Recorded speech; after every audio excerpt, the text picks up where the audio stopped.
ಸ್ನೇಹಿತರೆ, ರಾಜಕೀಯದಲ್ಲಿ give and take ಹೊಸ್ತಲ್ಲ, adjustment ಹೊಸ್ತಲ್ಲ. ಅದೇ ರೀತಿ ಅವತ್ತು ನೀನು ನನ್ನ ಪ್ರಾಣ ಉಳಿಸಿದ್ವಿ, ಇವತ್ತು ನಾನು ನಿನ್ನ ಹಿಂಭಾಗವನ್ನು ಕಾಪಾಡ್ತೀನಿ ಅನ್ನೋ ಲೆವೆಲ್ಗೆ ಜಾಗತಿಕ ಮಟ್ಟದಲ್ಲಿ ಈಗೊಂದು ಬಿಗ್ ಡೀಲ್ ನಡೆದಿದೆ. ನಿಮಗೆ ಆಪರೇಷನ್ ಸಿಂಧೂರ್ ನೆನಪಿರ್ಬೋದು. ಅವತ್ತು ಭಾರತ ಕೊಟ್ಟ ಏಟಿಗೆ ಪಾಕ್ ಅಮೆರಿಕದ ಹತ್ರ ಓಡ್ ಹೋಗಿ ಪ್ಲೀಸ್ ಕಾಪಾಡಿ, ನಿಲ್ಲಿಸ್ಬಿಡಿ, ನಮ್ಮ ಕೈಲಾಗ್ತಾ ಇಲ್ಲ ಅಂತ ಗೋಗರ್ದಿತ್ತು. ಹೇಗೋ ಒಂದು ಕದನ ವಿರಾಮ ಮಾಡಿಕೊಂಡು ಭಾರತದ ಕೈಯಿಂದ ಪೆಟ್ಟಿಂದ ಬಚಾವಾಗಿತ್ತು ಪಾಕಿಸ್ತಾನ. ಆದರೆ ಈಗ ಸೀನ್ ಉಲ್ಟಾ ಆಗಿದೆ. ಇರಾನ್ ಜೊತೆ ಯುದ್ಧಕ್ಕಿಳಿದು ಅಂದುಕೊಂಡಷ್ಟು ಬೇಗ ಮುಗಿಸ್ಲಿಕ್ಕಾಗದೆ ಹೊರಗೆ ಬರೋದು ಹೇಗೆ ಅಂತ ಗೊತ್ತಾಗದೆ ಇಡೀ ಜಗತ್ತಿನ ಆರ್ಥಿಕತೆಯೆಲ್ಲ ಅಲುಗಾಡಿಸಿ ಜಗತ್ತಿನಿಂದ ಚೀಮಾರಿ ಹಾಕಿಸ್ಕೊಂಡು ಕಂಗಾಲಾಗಿದ್ದ ಅಮೆರಿಕ ಮತ್ತೆ ತಿರುಗಿ ನೋಡಿದ್ದು ಅದೇ ಪಾಕಿಸ್ತಾನದ ಕಡೆಗೆ. ಹಾಗಿದ್ರೆ ಅಮೆರಿಕ ಮತ್ತು ಇರಾನ್ ನಡುವೆ ಪಾಕಿಸ್ತಾನ ಬ್ರೋಕರ್ ಆಯ್ತಲ್ಲ, ಹೆಂಗೆ? ಡೊನಾಲ್ಡ್ ಟ್ರಂಪ್ಗೆ ಪಾಕಿಸ್ತಾನ ಇಷ್ಟೊಂದು ಇಂಪಾರ್ಟೆಂಟ್ ಆಗಿದ್ದು ಸಡನ್ ಆಗಿ ಯಾಕೆ? ಈ ಫ್ರೆಂಡ್ಶಿಪ್ಪಿಂದ ಪಾಕ್ ಮತ್ತು ಅಮೆರಿಕದ ನಡುವೆ ಹೊಸದಾಗಿ ಹುಟ್ಕೊಂಡಿರೋ ಈ ಪ್ರೀತಿಯಿಂದ ಭಾರತದ ಮೇಲಾಗೋ ಎಫೆಕ್ಟ್ ಏನು? ಬನ್ನಿ ಇವತ್ತಿನ ಈ ವರದಿಯಲ್ಲಿ ಈ ಬಿಗ್ ಗೇಮ್ನ ಡಿಕೋಡ್ ಮಾಡ್ತಾ ಹೋಗೋಣ. ಸಿಂಧೂರ್ ಋಣ ಟೆಹರಾನ್ನಲ್ಲಿ ತೀರಿಸಿದ ಪಾಕಿಸ್ತಾನ.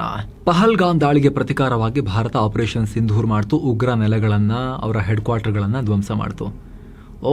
ನಮ್ಮ ಮೇಲೆ ದಾಳಿ ಮಾಡಿದ್ರಾ ಅಂತ ಅಡ್ಡ ಬಂದ ಪಾಕಿಸ್ತಾನ ಸೇನೆಗೆ ಭಾರತ ಸುಂಟರ ಗಾಳಿಯಂತೆ ಹೊಡೆದು ಮಲಗಿಸಿತ್ತು. ಪಾಕಿಸ್ತಾನದ ಪ್ರತಿಷ್ಠಿತ ನೂರ್ ಖಾನ್ ಏರ್ಬೇಸ್ ಮೇಲೆ ಭಾರತದ ಕ್ಷಿಪಣಿಗಳು ಅಪ್ಪಳಿಸಿದ್ವು. ಗಡಿಯಲ್ಲಿ ಫೈಟರ್ ಜೆಟ್ಗಳ ಡಾಗ್ ಫೈಟ್ ಶುರುವಾಗಿತ್ತು. ಪಾಕಿಸ್ತಾನ ಕಂಪ್ಲೀಟ್ ಕಂಗಾಲಾಗಿತ್ತು. ಆರ್ಥಿಕವಾಗಿ ಆಲ್ರೆಡಿ ಬಿಕಾರಿಯಾಗಿದ್ದ ಪಾಕಿಸ್ತಾನ ಮಿಲಿಟರಿ ದೃಷ್ಟಿಯಲ್ಲೂ ಕೂಡ ಮಣ್ಣು ಮುಕ್ಕೋ ಹಂತಕ್ಕೆ ಬಂದಿತ್ತು. ಪರಿಸ್ಥಿತಿ ಎಷ್ಟು ಕೈ ಮೀರಿತ್ತು ಅಂದರೆ ಬೇರೆ ದಾರಿ ಕಾಣದೆ ತನ್ನ ಅಣ್ವಸ್ತ್ರ ಬಟನ್ ಹಿಡ್ಕೊಂಡು ಅಮೆರಿಕದ ಕಡೆ ನೋಡಿ ಆಳಕ್ಕೆ ಶುರು ಮಾಡಿತ್ತು. ಓದ್ತು ಬಿಡ್ತೀನಿ ನೋಡಿ ಇಲ್ಲಿ ಅಂತ. ರಾತ್ರಿ ಪಾಕಿಸ್ತಾನದ ನ್ಯಾಷನಲ್ ಕಮಾಂಡ್ ಅಥಾರಿಟಿ ಮೀಟಿಂಗ್ ಮಾಡಿತ್ತು. ಆಗ ಪಾಕಿಸ್ತಾನ ಮಾಡಿದ್ದು ಒಂದೇ ಕೆಲಸ, ವಾಷಿಂಗ್ಟನ್ಗೆ ಫೋನ್ ಮಾಡಿ ಭಾರತವನ್ನು ತಡೀರಿ, ಇಲ್ಲಾಂದರೆ ಒತ್ತು ಬಿಡ್ತೀವಿ ನಾವು, ಇಡೀ ಭಾಗನೇ ಹೋಗ್ಬಿಡುತ್ತೆ ಅಂಥೇಳಿ ಹತ್ತಿದ್ರು. ಅಮೆರಿಕದ ಉಪಾಧ್ಯಕ್ಷ JD ವ್ಯಾನ್ಸ್ ನೇರವಾಗಿ PM ನರೇಂದ್ರ ಮೋದಿ ಅವರಿಗೆ ಕಾಲ್ ಮಾಡಿ, ನೋಡಿ ಪಾಕ್ ಏನೋ ಈ ಥರ ದೊಡ್ಡದೇನೋ ಮಾಡ್ತೀವಿ ಅಂತ ಬೆದರಿಕೆ ಹೊಡ್ತಾ ಇದೆ, ವಿನಾಶ ಆಗುತ್ತಂತೆ, ಕದನ ವಿರಾಮ ಬೇಕಂತೆ ಅಂತೇಳಿ. ಅದಕ್ಕೆ PM ಮೋದಿ ಕೂಡ ಉತ್ತರವನ್ನು ಕೊಟ್ಟಿದ್ರು, ಪಾಕಿಸ್ತಾನ ಏನು ಮಾಡುತ್ತೋ ಅದನ್ನು ನಾವು ಇನ್ನೊಂಚೂರು ಜಾಸ್ತಿ ಮಾಡ್ತೀವಿ ಅಂಥೇಳಿ. ಆ ಕಾಲ್ನ ಪರಿಣಾಮವೇ ಪಾಕಿಸ್ತಾನ ಏನೋ ದೊಡ್ಡದು ಮಾಡೋಕ್ಕೆ ಹೊರಟಿದ್ಯಂತೆ, ಪ್ಲೀಸ್ ಕದನ ವಿರಾಮ ಮಾಡ್ಕೊಳ್ಳಿ ಏನೋ ಅಮೆರಿಕದ JD ವ್ಯಾನ್ಸ್ ಹೇಳಿಕೆಗೆ ಪ್ರತಿಕ್ರಿಯೆ ಆಗಿನೇ ಭಾರತ ಪ್ರಿಯಂಪ್ಟಿವ್ ಆಗಿ ಅವರ ಎಲ್ಲ ಏರ್ ಬೇಸ್ಗಳಲ್ಲಿ ಗುಂಡಿ ಬೀಳಿಸಿತ್ತು, ಮಿಸೈಲ್ ಬೆಳಗಿನ ಜಾವ ನುಗ್ಸಿತ್ತು, ಅವ್ರನ್ನ ಅಲುಗಾಡದಂಗೆ ಮಾಡಿತ್ತು ಅನ್ನೋ ಮಾಹಿತಿ ಕೂಡ ಆಮೇಲೆ ಬಂತು. ಸ್ನೇಹಿತರೆ, ಆ ಟೈಮ್ನಲ್ಲಿ ಡೊನಾಲ್ಡ್ ಟ್ರಂಪ್ ಕೂಡ ಮಧ್ಯಪ್ರವೇಶ ಮಾಡಿ ಬೋತ್ ಸೈಡ್ಸ್ ಪ್ಲೀಸ್ ಸ್ಟಾಪ್ ಅಂತ ಹೇಳಿ ಕದನ ವಿರಾಮಕ್ಕೆ ಪುಷ್ ಕೊಟ್ಟರು ಅಂತ ಹೇಳಲಾಗುತ್ತೆ. ಆದರೆ ಹೇಳಿ ಭಾರತ ಕ್ಲಿಯರ್ ಕಟ್ ಆಗಿ ಹೇಳಿದೆ, ಅಮೆರಿಕ ಮಧ್ಯಪ್ರವೇಶ ಮಾಡಿರ್ಬೋದು, ಸಂಧಾನಕ್ಕೆ ಹೆಲ್ಪ್ ಮಾಡಿರ್ಬೋದು, ಆದರೆ ಪಾಕಿಸ್ತಾನಕ್ಕೆ ಹೇಳೋಕೆ. ಆದರೆ ನಮ್ಮ ಮೇಲೆ ಅಮೆರಿಕದ ಯಾವ ಪ್ರಭಾವ ಇಲ್ಲ, ಅವ್ರು ಹೇಳಿದ್ದು ನಾವು ಯಾವುದು ಕೇಳಲೂ ಇಲ್ಲ. ನಾವು ಡೇ ಒನ್ನಿಂದಲೂ ಸೀಸ್ ಫೈರ್ ರೆಡಿ ಇದ್ದರೆ ನಾವು ರೆಡಿ ಅಂತ ಹೇಳಿದ್ವಿ. ಅವರು ಸೀಸ್ ಫೈರ್ಗೋಸ್ಕರ ನಮಗೆ ಮೇ 10ನೇ ತಾರೀಕು 3 ಗಂಟೆ ಸುಮಾರಿಗಲ್ವ ಅದು ಕಾಲ್ ಮಾಡಿದ್ರು. DGM ಅವ್ರದ್ದು ಪಾಕಿಸ್ತಾನದ್ದು, ನಮ್ಮ DGM ಕಾಲ್ ಮಾಡಿದ್ರು, ಕದನ ವಿರಾಮಕ್ಕೆ ಬೇಡಿಕೆ ಇಟ್ಟರು, ಅದನ್ನು ನಾವು ಅಕ್ಸೆಪ್ಟ್ ಮಾಡಿದ್ವಿ ಅಷ್ಟೇ ಅಂತ ಭಾರತ ಕ್ಲಿಯರ್ ಕಟ್ ಆಗಿ ಹೇಳಿದೆ. ಆದರೆ ಅಮೆರಿಕ ಪಾಕಿಸ್ತಾನಗಳು ತುಂಬ ಮಾತಾಡಿಕೊಂಡಿದ್ದು, ಪಾಕಿಸ್ತಾನ ಅಮೆರಿಕದ ಬಳಿ ರಿಕ್ವೆಸ್ಟ್ ಮಾಡಿಕೊಂಡಿದ್ದು, ಅಮೆರಿಕ ಪಾಕಿಸ್ತಾನದೊಂದಿಗೆ ಟ್ರೈ ಮಾಡಿದ್ದು ಕದನ ವಿರಾಮಕ್ಕೆ, ಅದನ್ನು ಅಲ್ಲಗಳೆಯೋಕ್ಕಾಗಲ್ಲ, ಅದು ನಿಜ. ಸೊ ಅಂದು ಅಮೆರಿಕ ಮಾಡಿದ ಆ ಉಪಕಾರವನ್ನು ಪಾಕಿಸ್ತಾನ ಇವತ್ತು ತೀರಿಸಿದೆ, ಅದು ಕೂಡ ಟೆಹರಾನ್ನಲ್ಲಿ. ಅದೆಂಥ ಬಿಕ್ಕಟ್ಟು ಗೊತ್ತಾ? ಯುದ್ಧದ ಟೆನ್ಷನ್, ಟ್ರಂಪ್ಗೆ ಸೇಫ್ ಎಕ್ಸಿಟ್ ಕೊಟ್ಟ ಪಾಕಿಸ್ತಾನ. ಸ್ನೇಹಿತರೆ, ಇರಾನ್ ಯುದ್ಧ, ಅಮೆರಿಕ ಇಸ್ರೇಲ್ ಮಾಡಿದ ದಾಳಿಗೆ ಪ್ರತಿಯಾಗಿ ಇರಾನ್ ಸಿಂಪಲ್, ನನ್ನ ಹತ್ರ ಏನೂ ಇಲ್ಲ ಅಂದರೂ ಕೂಡ ಹೊರ್ಮುಜನ್ನು ಬಂದ್ ಮಾಡೋ ಶಕ್ತಿ ಇದೆ ಅಂಥೇಳಿ ಅದನ್ನು ಬಂದ್ ಮಾಡಿಬಿಡ್ತು.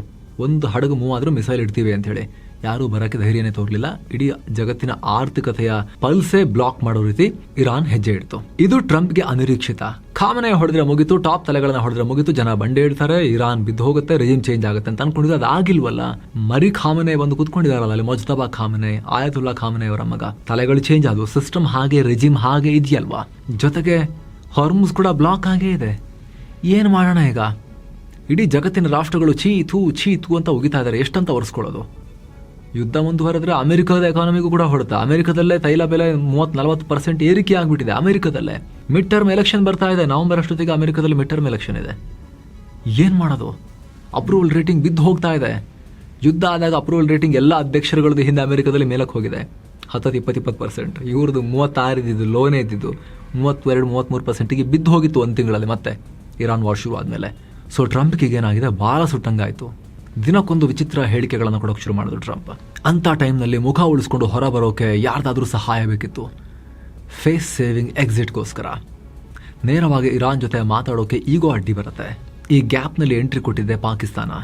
CNN ಮತ್ತು ಅಲ್ ಜಜೀರಾ ಇಬ್ಬರೂ ಮಾಡಿರೋ ರಿಪೋರ್ಟ್ ಪ್ರಕಾರ ಪಾಕಿಸ್ತಾನದ ರಾಜಧಾನಿ ಇಸ್ಲಾಮಾಬಾದ್ ರಾತ್ರೋರಾತ್ರಿ ಸೀಕ್ರೆಟ್ ಮಾತುಕತೆಯ ಸೆಂಟರ್ ಆಗಿ ಬದಲಾಯಿತು. ಪಾಕ್ ಸೇನಾ ಮುಖ್ಯಸ್ಥ ಆಸಿಮ್ ಮುನೀರಾ ಮತ್ತು ಪ್ರಧಾನಿ ಶಹಬಾಜ್ ಶರೀಫ್ ಅವರು ದೇಶದಲ್ಲೇ ಪೀಸ್ ಮಾಡಲಿಕ್ಕೆ ಸಾಧ್ಯ ಆಗದೆ ಪ್ರತಿದಿನವೂ ಒಂದೊಂದು ಸೈಡ್ನಲ್ಲಿ ಯುದ್ಧವನ್ನು ಹೊಡೆದಾಟವನ್ನು ಫೈಟ್ ಮಾಡ್ತಿರೋ ಅವರು ಮೀಡಿಯೇಟರ್ಗಳಾಗಿ ಬಂದರು. ಒಂದು ಕಡೆ ಅಮೆರಿಕದ ಉಪಾಧ್ಯಕ್ಷ JD ವ್ಯಾನ್ಸ್ ಜೊತೆ, ಇನ್ನೊಂದು ಕಡೆ ಇರಾನ್ನ ವಿದೇಶಾಂಗ ಸಚಿವ ಅಬ್ಬಾಸ್ ಅರಾಕ್ಚಿ ಜೊತೆ ನಿರಂತರವಾಗಿ ಮಾತುಕತೆ ನಡೆಸಿದ್ರು. ಇಲ್ಲಿ ಮಾತುಕತೆಯ ಫ್ರೇಮ್ವರ್ಕ್ ಸೇರಿ ಎಲ್ಲ ಕೆಲಸ ಮಾಡಿದ್ದು ಅಮೆರಿಕನೇ. ಪಾಕ್ ಇಲ್ಲಿ ಮಧ್ಯದಲ್ಲಿ ದೂತನಾಗಿ ಕೆಲಸ ಮಾಡಿತ್ತು, ಸಂದೇಶ ವಾಹಕನಾಗಿ ಕೆಲಸ ಮಾಡಿತ್ತು. ಆದರೆ ಇಲ್ಲಿ ಪಾಕ್ ಪ್ರಧಾನಿ ಶಹಬಾಜ್ ಶರೀಫ್ ಮಾಡಿದ ಒಂದು ಎಡವಟ್ಟಿಂದ ಅವರ ಮುಖವಾಡ ಕಳಚಿ ಬಿದ್ದಿತ್ತು. ಪೋಸ್ಟ್ನ ಮೇಲ್ಗಡೆ draft Pakistan's PM's message on X ಅನ್ನೋ ಒಂದು ಟೆಕ್ಸ್ಟ್ ಹಾಗೆ ಉಳ್ಕೊಂಡಿತ್ತು. ಅಂದರೆ ಪಾಕ್ ಪ್ರಧಾನಿ ಏನು ಟ್ವೀಟ್ ಮಾಡಬೇಕು ಅನ್ನೋದನ್ನು ಅಮೆರಿಕನೇ ಬರ್ಕೊಟ್ಟಿತ್ತು. ಡೈರೆಕ್ಟಾಗಿ ಶಹಬಾಜ್ ಶರೀಫಿಗೆ ಬರ್ಕೊಟ್ಟಿದ್ರ, ಮುನೀರಂಗೆ ಕಳಿಸಿದ್ರ, ಮುನೀರನ್ ಕಡೆಯವರು ಅದನ್ನು ನೋಡಿಬಿಟ್ಟು PM ಕಡೆ ಕಳಿಸಿದ್ರ, ಒಟ್ಟಲ್ಲಿ ಬೇರೆ ಕಡೆಯಿಂದ ಬಂದಿತ್ತು. ಅದನ್ನು ಪೋಸ್ಟ್ ಮಾಡೋ ಟೈಮ್ನಲ್ಲೂ ಕೂಡ ಶಹಬಾಜ್ ಶರೀಫ್ ಆ್ಯಂಡ್ ಟೀಮ್ ತಲೆ ಕೆಡಿಸ್ಕೊಳ್ಳಿಕ್ಕೆ ಹೋಗಿಲ್ಲ. ಅದನ್ನು ಹೆಂಗಿತ್ತು ಹಂಗೆ ಕಾಪಿ ಮಾಡಿ ಫೈರ್ ಕೊಟ್ಟಿದ್ದಾರೆ, ಟ್ವೀಟ್ ಕೊಟ್ಟಿದ್ದಾರೆ, ಪೋಸ್ಟ್ ಕೊಟ್ಟಿದ್ದಾರೆ. ಅದರ ಪರಿಣಾಮ ಮೇಲಿರೋದು ಕೂಡ ಸೇರಿಬಿಟ್ಟು ಪೋಸ್ಟ್ ಆಗಿತ್ತು. ಆಮೇಲೆ ಅದನ್ನು ಎಡಿಟ್ ಮಾಡಿದ್ದಾರೆ. ಒಟ್ಟಿನಲ್ಲಿ ಇರಾನ್ ಮತ್ತು ಅಮೆರಿಕದ ನಡುವೆ ಕದನ ವಿರಾಮದ ಡೀಲ್ ಅದಿನ್ನೂ ಗ್ಯಾರಂಟಿ ಇಲ್ಲ ಎಷ್ಟು ದಿವಸ ಇರುತ್ತೆ ಅಂತೇಳಿ. ಆಲ್ರೆಡಿ ಹೊಡೆದಾಟ ನಡೀತಾ ಇದೆ. ಬಟ್ ಸ್ಟಿಲ್ ಒಂದು ಅನೌನ್ಸ್ಮೆಂಟ್ ಅಂತೂ ಆಯಿತು ಕದನ ವಿರಾಮ ಅಂತ. ಆದರೆ ಈಗಿರೋ ಪ್ರಶ್ನೆ, ಜಗತ್ತಲ್ಲಿ ಇಷ್ಟೆಲ್ಲ ಬಲಶಾಲಿ ರಾಷ್ಟ್ರಗಳಿವೆ, ಯುರೋಪ್ ಇದೆ, ವಿಶ್ವಸಂಸ್ಥೆ ಇದೆ, ಅವೆಲ್ಲ ಬಿಟ್ಟು ಸೂಪರ್ ಪವರ್ ಅಮೆರಿಕ ಪಾಕಿಸ್ತಾನದಂತಹ ರಾಷ್ಟ್ರದ ಮೇಲೆ ಡಿಪೆಂಡ್ ಆಗಿದ್ದಾದರೂ ಯಾಕೆ ಅಂತ 3 ಮುಖ್ಯ ಕಾರಣ ಸ್ನೇಹಿತರೆ. Number 1, China card.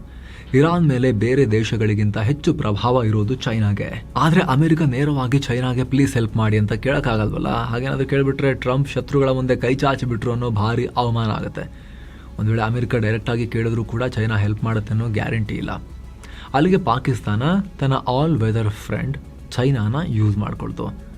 ಪಾಕ್ ಅಧಿಕಾರಿಗಳು ಚೀನಾದ ವಿದೇಶಾಂಗ ಸಚಿವ ವಾಂಗ್ ಈ ಜೊತೆ ಮಾತನಾಡಿ ಚೈನಾ ಮೂಲಕ ಇರಾನ್ಗೆ ಪ್ರೆಷರ್ ಹಾಕಿಸಿದ್ರು. ವಾಷಿಂಗ್ಟನ್, ಬೀಜಿಂಗ್ ಮತ್ತು ಟೆಹರಾನ್ ನಡುವೆ ಪಾಕಿಸ್ತಾನ ಬ್ರಿಡ್ಜ್ ಆಗಿ ಕೆಲಸ ಮಾಡಿದೆ. ನಂಬರ್ 2, ಭೌಗೋಳಿಕ ಗಡಿ. ಪಾಕಿಸ್ತಾನ ಮತ್ತು ಇರಾನ್ ನಡುವೆ ಸುಮಾರು 1000 ಕಿಲೋಮೀಟರ್ ಉದ್ದದ ಗಡಿ ಇದೆ. ಅವರಿಬ್ಬರ ನಡುವೆ ಡೈರೆಕ್ಟ್ ಮಿಲಿಟರಿ ಮತ್ತು ಇಂಟೆಲಿಜೆನ್ಸ್ ಕಾಂಟ್ಯಾಕ್ಟ್ ಇದೆ. ಅಮೆರಿಕಗೆ ಈ ಆಕ್ಸೆಸ್ ಬೇಕಾಗಿತ್ತು. ಇರಾನ್ ಒಳಗಿನ ಇಂಟೆಲಿಜೆನ್ಸ್ ಮಾಹಿತಿ ಅಮೆರಿಕದ ಕೈ ಸೇರೋಕೆ ಕೂಡ ಪಾಕ್ ಹೆಲ್ಪ್ ಮಾಡಿದೆ ಅಂತ ಹೇಳಲಾಗ್ತಿದೆ. ನಂಬರ್ 3, ಇಸ್ಲಾಮಿಕ್ ರಾಷ್ಟ್ರಗಳ ಬೆಂಬಲ. ಸೌದಿ ಅರೇಬಿಯಾ, ಟರ್ಕಿ, ಖತರ್ ಇಂತಹ ಪ್ರಭಾವಿ ಮುಸ್ಲಿಂ ರಾಷ್ಟ್ರಗಳ ಒಕ್ಕೂಟದಲ್ಲಿ ಪಾಕಿಸ್ತಾನಕ್ಕೆ ಒಂದಿಷ್ಟು ವಾಯ್ಸ್ ಇದೆ. ಹಣ ಇಲ್ಲ ಅಂದರೂ ಮತದ ವಿಚಾರವನ್ನು ಇಟ್ಕೊಂಡು ಹಾಗೂ ಅಣುಬಾಂಬ್ ಇದೆ ಅನ್ನೋ ವಿಚಾರವನ್ನು ಇಟ್ಕೊಂಡು ಒಂಚೂರು ಪಾಕಿಸ್ತಾನಕ್ಕೆ ಮರ್ಯಾದೆಯನ್ನು ಕೊಡ್ತವೆ ಇತರ ಮುಸ್ಲಿಂ ರಾಷ್ಟ್ರಗಳು. ಸೊ ಒಂದು ನ್ಯೂಟ್ರಲ್ ಇಸ್ಲಾಮಿಕ್ ರಾಷ್ಟ್ರವಾಗಿ ಶಿಯಾ ಪ್ರಾಬಲ್ಯದ ಇರಾನನ್ನು ಕನ್ವಿನ್ಸ್ ಮಾಡೋಕೆ ಇದೊಂದು ಪರ್ಫೆಕ್ಟ್ ಕಾಕ್ಟೇಲ್ ಆಗಿತ್ತು. ಒಟ್ಟಲ್ಲಿ ಟ್ರಂಪ್ ಒಬ್ಬ ಪಕ್ಕಾ ವ್ಯಾಪಾರಿ, ಅವರಿಗೆ ರಿಸಲ್ಟ್ ಬೇಕಿತ್ತು. ಪಾಕಿಸ್ತಾನ ಅಲ್ಲಿ ದೂತನ ಕೆಲಸವನ್ನು ಮಾಡ್ತು. ಈಗ ಇದನ್ನೇ ಇಟ್ಕೊಂಡು ಪಾಕಿಸ್ತಾನ ಜಗತ್ತಿನಾದ್ಯಂತ ಫುಲ್ ಬಿಲ್ಡಪ್ ಕೊಡ್ಕೊಂಡು ಓಡಾಡ್ತಿದೆ.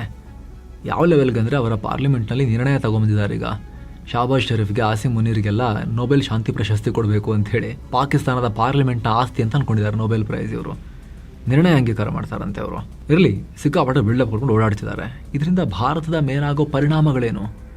ಇದು ದಿಲ್ಲಿಗೆ ಗುಡ್ ನ್ಯೂಸಾ ಭಾರತಕ್ಕೆ, ಅಥವಾ ಬ್ಯಾಡ್ ನ್ಯೂಸಾ? ಸ್ನೇಹಿತರೆ, ಪಾಕಿಸ್ತಾನ ಪೀಸ್ ಮೇಕರೋ ಆಗಿದ್ರೆ ಅದು ಬೇರೆ ಎಲ್ಲರಾಗಿದ್ರೆ ಅದು ಬೇರೆ ವಿಚಾರ. ಆದರೆ ಅಮೆರಿಕದ ಒಟ್ಟಿಗೆ ಸೇರಿ ಅಮೆರಿಕಾಗೆ ಹೆಲ್ಪ್ ಮಾಡಿದ ರಾಷ್ಟ್ರ ಅನ್ನೋ ಇಮೇಜ್ ಇದೆಯಲ್ಲ, ಆ ಲೆವರೇಜ್ ಅಮೆರಿಕದಲ್ಲಿ ಸಿಗುತ್ತಲ್ಲ ಅವರಿಗೆ, ಅದು ಭಾರತಕ್ಕೆ ದೊಡ್ಡ ಡೆಡ್ಲಿ ಅಲರ್ಟ್. ಅದು ಅಮೆರಿಕಾಗೆ ಮಾಡಿಕೊಟ್ಟಿರೋ ಈ ಕೆಲಸದಿಂದ ಪಾಕಿಸ್ತಾನ ದೊಡ್ಡ ಮಟ್ಟದಲ್ಲಿ ರಿವಾರ್ಡ್ಸನ್ನು ಎಕ್ಸ್ಪೆಕ್ಟ್ ಮಾಡುತ್ತೆ. ಮೊದಲನೇ ಎಫೆಕ್ಟ್ ಏನು ಗೊತ್ತಾ? ಮಿಲಿಟರಿ ಮತ್ತು ಎಕಾನಮಿಯ ರಿವಾರ್ಡ್. ಪಾಕ್ ಮಾಡಿದ ಈ ಹೆಲ್ಪ್ಗೆ ಪ್ರತಿಫಲವಾಗಿ ಅಮೆರಿಕ ತನ್ನ F-16 ಫೈಟರ್ ಜೆಟ್ಗಳ ಅಪ್ಗ್ರೇಡೇಷನ್ ಪ್ಯಾಕೇಜನ್ನು ಪಾಕಿಸ್ತಾನಕ್ಕೆ ಇನ್ನಷ್ಟು ಧಾರಾಳವಾಗಿ ಕೊಡ್ಬೋದು. ಆರ್ಥಿಕವಾಗಿ ICUನಲ್ಲಿರೋ ಪಾಕಿಸ್ತಾನಕ್ಕೆ ಅಮೆರಿಕ ಒಂದಷ್ಟು, ಅವ್ರಿಗೆ ಯಾವ ಲೆಕ್ಕ, ಅವ್ರದ್ದೇ ಕರೆನ್ಸಿ ಗ್ಲೋಬಲ್ ರಿಸರ್ವ್ ಅಲ್ವಾ, ಅವರಿಗೆ ಹಿಂಗೆ ಚೆಲ್ಲಕ್ಕೆ ಡಾಲರ್ಸ್ನ. ಇವರಿಗೆ ಒಂದೊಂದು ಡಾಲರ್ ಕೂಡ ಜೀವ ಉಳಿಸೋ ಗುಟುಕು ಇವರಿಗೆ, ಪಾಕಿಸ್ತಾನದವರಿಗೆ. ಅವ್ರು ಟೋಟಲ್ ಅವ್ರದ್ದು ಇದು ಫಾರೆಕ್ಸ್ $2-3 ಬಿಲಿಯನ್ ಹಂಚಿಗೆ ಬಂದು ಇನ್ನೇನು ದಿವಾಳಿ ಆಯಿತು ಅನ್ನೋ ರೀತಿ ಆಗಿತ್ತು. ಆಮೇಲೆ ಎಲ್ಲ ಅಮೆರಿಕ ನೇತೃತ್ವದ ಅಂತಾರಾಷ್ಟ್ರೀಯ ಹಣಕಾಸು ಸಂಸ್ಥೆಗಳು ದುಡ್ಡು ಕೊಟ್ಟು ಬಚಾವ್ ಮಾಡಿದ್ದು. ಇವಾಗಲೂ ಕೂಡ $15-20 ಬಿಲಿಯನ್ ಹಿಡ್ಕೊಂಡು ಕೂತಿರ್ಬೇಕು ಅವರು ಅಷ್ಟೇ. ಅಮೆರಿಕಾಗೆ ಯಾವ ಲೆಕ್ಕ, ತಗೊಳ್ಳಿ ಒಂದು $5 ಬಿಲಿಯನ್ ಮಜಾ ಮಾಡಿ ಅಂತೇಳಿ.